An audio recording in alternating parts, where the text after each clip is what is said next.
Assalamualaikum warahmatullahi wabarakatuh. Salam sehat, salam semangat. Welcome back on my channel GER Chemistry. Masih bersama dengan saya Gregorius Andika Rustiadi. Anak-anakku, di video pembelajaran kali ini kita akan belajar bersama tentang materi sel volta. Apa itu sel volta? Bagaimana reaksi yang terjadi di dalamnya? Simak video ini hingga akhir. Lalu kerjakan tugas dan latihan soalnya di penghujung akhir video nanti. Sel volta, ya ini kalau didefinisikan ini merupakan suatu sel yang mengubah reaksi kimia menjadi energi listrik. Jadi dari reaksi kimia menjadi energi listrik, dan ini terjadinya pada reaksi-reaksi yang spontan saja. Nah, reaksi spontan dan tidak bagaimana nanti kita akan bahas lebih lanjut di materi-materi berikutnya. Nah, contoh dalam kehidupan sehari-hari, sel volta ini biasanya kita sering gunakan pada akumulator atau yang sering disebut sebagai aki, kemudian baterai kering atau yang bentuknya bulat itu ya. Kemudian bisa juga pada lithium ion yang biasanya digunakan untuk baterai pada gadget ya, bisa di laptop, handphone dan seterusnya. Nah, kemudian beberapa hal yang harus kita pahami di dalam sel volta ya, nanti kita akan mengenal elektroda, katoda dan anoda ya. Nah, katoda ini merupakan kutub yang bermuatan positif atau elektroda positif. Kemudian anoda ini dalam sel volta itu adalah kutub negatifnya atau elektroda negatifnya. Sehingga untuk mempermudah menghafalkannya, ini biasanya dituliskan dengan kata kapan ya, untuk mengingat-ingatnya menggunakan kata kapan, yaitu katoda positif, anoda negatif. Kemudian untuk katoda ini dilihat dari yang E0-nya besar. E0 ini merupakan potensial reduksi standar ya. Kemudian untuk yang anoda itu yang E0-nya kecil atau potensial reduksinya kecil. Atau untuk mengingatnya lagi adalah kalau positif berarti yang E0-nya besar, kalau negatif berarti yang E0-nya kecil, seperti itu. Kemudian reaksi yang terjadi di katoda dan di anoda ya, kalau katoda itu reaksinya selalu reduksi, sementara anoda reaksinya selalu oksidasi. Kalau masih belum paham terkait dengan reduksi dan oksidasi, silahkan dilihat di video saya sebelumnya yang sudah saya unggah terkait dengan konsep reaksi reduksi dan oksidasi. Nah, kemudian untuk mengingat-ingat reaksi ini, katoda reduksi anoda oksidasi ini biasanya digunakan kata ini, karet. Ya, karet itu dari kata katoda reduksi dan anox, anoda oksidasi. Nah, ini adalah untuk mengingat agar tidak kebalik dalam hal reaksinya. Jadi di katoda tidak boleh kok reaksinya oksidasi. Yang benar adalah katoda itu reduksi. Sebagai contoh misalkan pada susunan sel volta, misalkan di sini untuk susunan sel volta saya berikan contoh ada dua potensial reduksi, yaitu ada Cu sama Zn. Cu ini memiliki E0 positif 0,34 dan Zn E0-nya negatif 0,76. Nah, ingat kembali, kalau misalkan Cu dan Zn ini ditentukan katoda dan anodanya, maka katodanya di sini adalah yang Cu. Kenapa kok yang Cu? Karena katoda tadi ya, ini adalah dari yang E0-nya besar. Sementara yang E0-nya kecil ini berperan sebagai anoda. Nah, diagram selnya ini bagaimana? Nah, jadi untuk sel volta diagramnya adalah seperti ini. Jadi ada dua labu glass beaker di sini, ada dua glass beaker. Yang satu terisi elektrolit anoda, yang satu elektrolit anoda. Karena yang saya contohkan di sini adalah Cu dan Zn, ya, di mana anodanya bermuatan negatif, sehingga di sini nanti anodanya itu adalah berasal dari logam Zn, karena di sini tadi anodanya adalah Zn. Sementara untuk katoda yaitu kutub positifnya ini menggunakan logam Cu dari contoh di sini ya. Menggunakan logam Cu karena di sini Cu yang E0-nya lebih besar daripada Zn. Selanjutnya elektrolit yang digunakan di sini, karena elektrodanya adalah Zn, sehingga elektrolit yang digunakan adalah elektrolit yang mengandung Zn2+, ya, seperti ini tadi.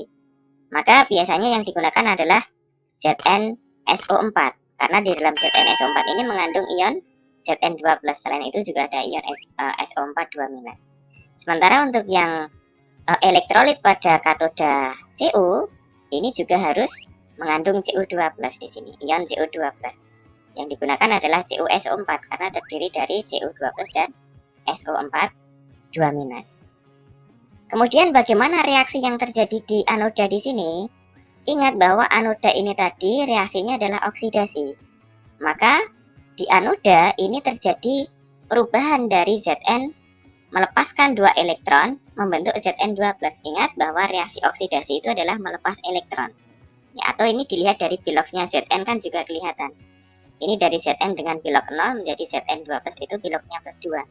Sehingga dia mengalami reaksi oksidasi atau melepaskan elektron.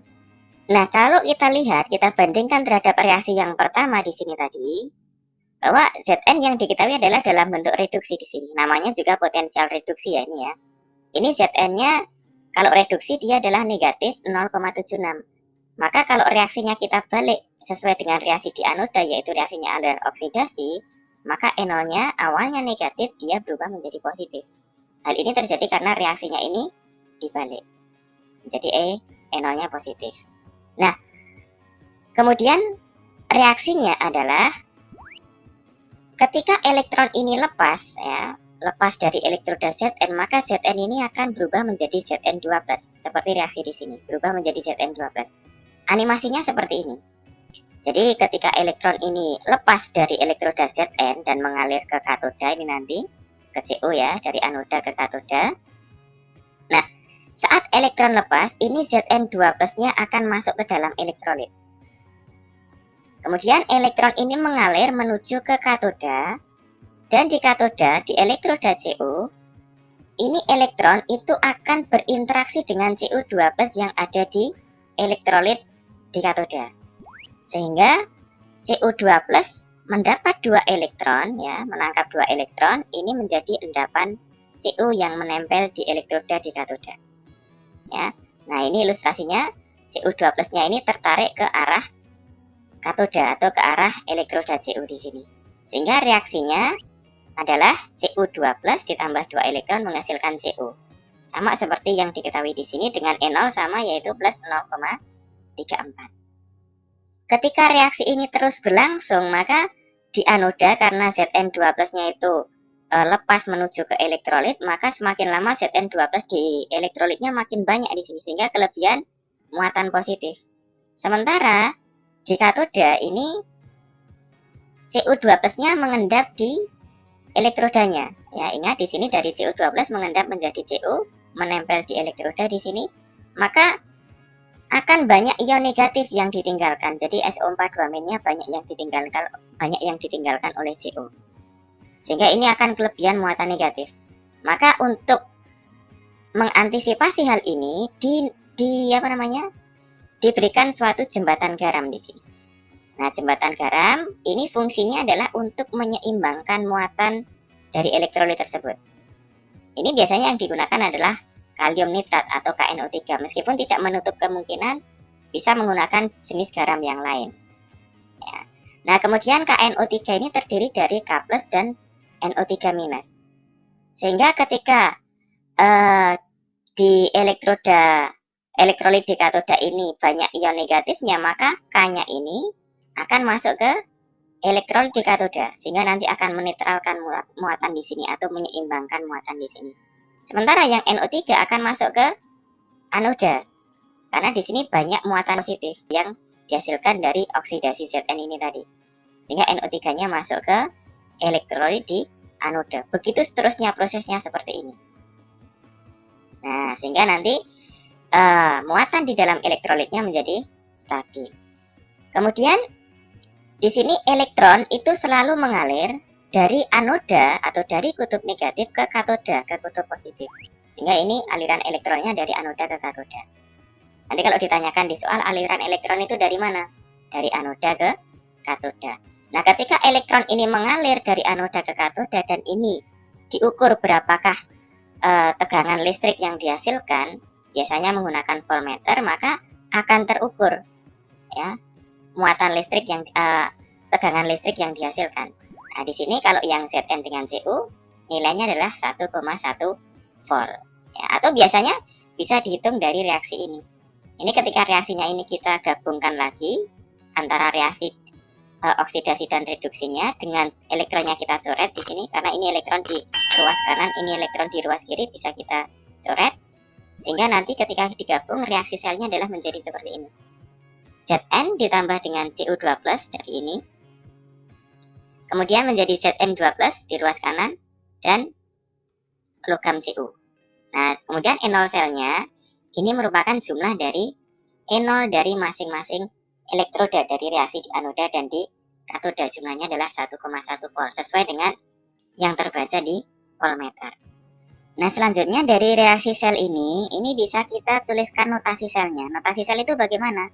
Notasi selnya adalah seperti ini. Jadi, notasi sel itu dari oksidasi kemudian reduksi dengan tanda garis tegak ini ya. Tegak pertama. Nah, ini yang tegak kedua ini menunjukkan jembatan garamnya.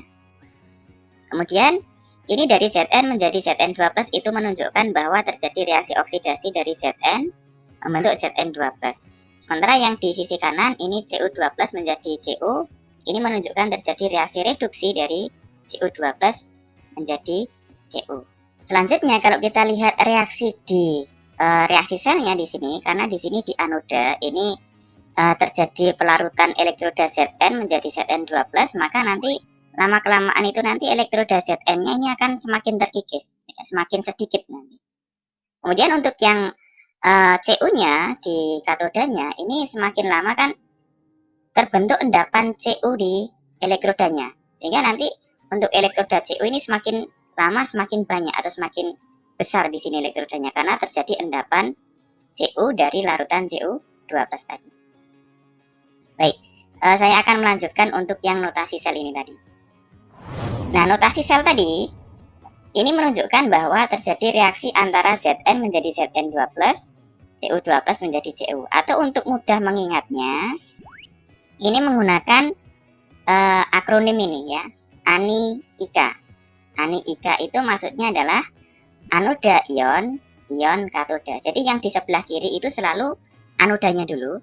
Kemudian yang di sebelah kanan ini yang dibatasi oleh garis 2 yang menunjukkan jembatan garam ini adalah katodanya.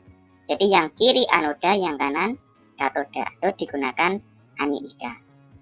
Kemudian kalau misalkan ditanyakan potensial selnya atau E0 selnya, maka selain menggunakan reaksi yang ini tadi untuk menghasilkan E0 sel, maka kita juga dapat menggunakan cara yang lain. Jadi E0 sel itu bisa dihitung menggunakan E0 katoda dan dikurangi dengan E0 anoda. Tadi kan katoda dan anoda bisa kita bedakan secara langsung berdasarkan E0 selnya, berdasarkan E0-nya. E0 yang besar itu adalah katoda, E0 yang kecil anoda, sehingga nanti untuk menghitung E0 sel bisa langsung menggunakan yang ini. Atau yang namanya katoda itu reaksinya adalah reduksi, anoda oksidasi, bisa juga dengan E0 reduksi dikurangi dengan E0 oksidasi yang di sini. Nah, sehingga kalau misalkan dari 0,34 dan negatif 0,76 ini kita hitung potensial selnya secara langsung, maka caranya tinggal kita masukkan aja, berarti E0 katoda dikurangi E0 anoda. Katodanya tadi adalah 0,34 dikurangi anodanya tadi negatif 0,76. Negatif dengan negatif ini menjadi positif, sehingga E0 selnya menjadi 1,1 volt. Nah, ini adalah cara lain untuk menghitung E0 sel tanpa melalui persamaan reaksinya. Contoh soal misalkan diketahui potensial reduksi dari Li dan Pb. Di sini untuk yang Li potensial reduksinya adalah negatif 3,04 dan Pb adalah negatif 0,13. Ditanyakan, tentukan katoda dan anodanya, reaksi sel dan E0 selnya, notasi sel dan arah aliran elektron. Yang pertama kita perhatikan di sini adalah kita dapat menentukan katoda dan anodanya. Ingat, katoda tadi adalah E0-nya yang besar, anoda E0-nya yang kecil. Nah, ini antara negatif 3,04 dan negatif 0,13, maka yang negatif 3,04 ini lebih kecil, maka dia berperan sebagai anoda. Sementara yang negatif 0,13 ini lebih besar, maka dia berperan sebagai katoda. Dan ini sudah menjawab untuk yang A, ya, sehingga di sini katodanya adalah Pb, anodanya adalah Li. Kemudian untuk reaksi selnya. Untuk menentukan reaksi sel, maka kita harus tahu dulu reaksi di katoda dan anoda. Katoda reaksinya adalah reduksi di sini, ya, karet ya, katoda reduksi. Nah, di sini katodanya sudah dalam bentuk reaksi reduksi dari Pp2+ menjadi Pp, maka katodanya tinggal kita pindah saja di sini. Reaksi yang atas tinggal kita pindah aja di sini. Sementara yang anoda, karena anoda ini adalah oksidasi dan yang di soal yang diketahui adalah reduksi di sini, maka dari reduksi ini harus kita balik reaksinya. Ya, ketika dibalik Li jadi di sebelah kiri, Li plus menjadi di sebelah kanan, kebalikan dari reaksi yang di atas ini tadi. Maka E0-nya juga harus dibalik. Dari negatif 3,04 dia berubah menjadi positif 3,04. Nah, kemudian untuk mengetahui reaksi selnya, ini elektron harus kita samakan karena ini antara katoda dan anodanya elektronnya belum sama. Dengan cara yang katoda dikali 1, anodanya dikali 2. Sehingga nanti yang katoda tetap, anodanya menjadi 2Li, menjadi 2Li plus ditambah 2 elektron. Tapi yang perlu diingat di sini bahwa reaksi setengah selnya ini dikalikan berapapun, maka E0-nya tidak akan berubah. Jadi ini saya kali 2, E0 tetap plus 3,04. Nah, kemudian dari sini kita bisa langsung menentukan reaksi selnya. Ya, elektronnya tinggal kita coret saja. Sehingga reaksi selnya adalah 2Li ditambah Pp2+, ini sama-sama di ruas kiri. Kemudian yang kanan menjadi 2Li plus ditambah dengan Pp. Dengan nilai E0 selnya tinggal kita jumlahkan aja di sini dari negatif 0,13 ditambah 3,04, nilainya adalah positif 2,91 volt. Atau dengan cara yang lain kita bisa menggunakan E0 sel, itu bisa kita hitung secara langsung dari E0 katoda dikurangi dengan E0 anoda. Katodanya tadi adalah negatif 0,13 dikurangi anodanya adalah negatif 3,04 di sini. Negatif dengan negatif jadinya adalah positif sehingga hasilnya adalah plus 2,91 volt, sama dengan cara yang di sini tadi, yang dengan menuliskan reaksinya. Nah, kemudian untuk soal yang C ini ditanyakan notasi sel. Ingat notasi sel tadi akronimnya adalah ANI-IKA. ANI itu dari kata anoda. Anodanya siapa di sini? Li. Berarti yang di sebelah kiri nanti ada Li, di sebelah kanan ada Pp, dan ionnya nanti letaknya di tengah. Sehingga nanti notasi selnya ini Li menjadi Li plus, kemudian Pp2 plus menjadi Pp. Nah, ini adalah notasi sel dari soal di sini. Kemudian arah aliran elektron dari mana? Arah aliran elektron tadi sudah saya katakan di penjelasan di konsepnya tadi bahwa elektron mengalir dari anoda ke katoda. Berarti di sini dari Li menuju ke Pp. Dari elektroda Li menuju ke elektroda Pp atau dari anoda ke katoda. Nah, ini tadi adalah terkait dengan konsep sel volta. Nah, sekarang kerjakan tugas atau latihan soal berikut ini. Ini ada satu soal tapi ada 4 pertanyaan ya. Yang pertama, tentukan katoda dan anodanya. Lalu yang kedua, tuliskan reaksi sel lengkap dan enol selnya. Yang ketiga, tuliskan notasi selnya. Dan yang keempat, kalian diminta untuk menggambar diagram susunan sel voltanya, lalu berikan penjelasan seperti penjelasan Pak Guru di video tadi. Oke? Seperti biasa, Pak Guru berpesan, never give up and fighting the end. Jangan pernah menyerah, terus berjuang, terus belajar. Jadikan belajar itu sebagai suatu kebutuhan. Oke? Terima kasih. See you next time. Wassalamualaikum warahmatullahi wabarakatuh.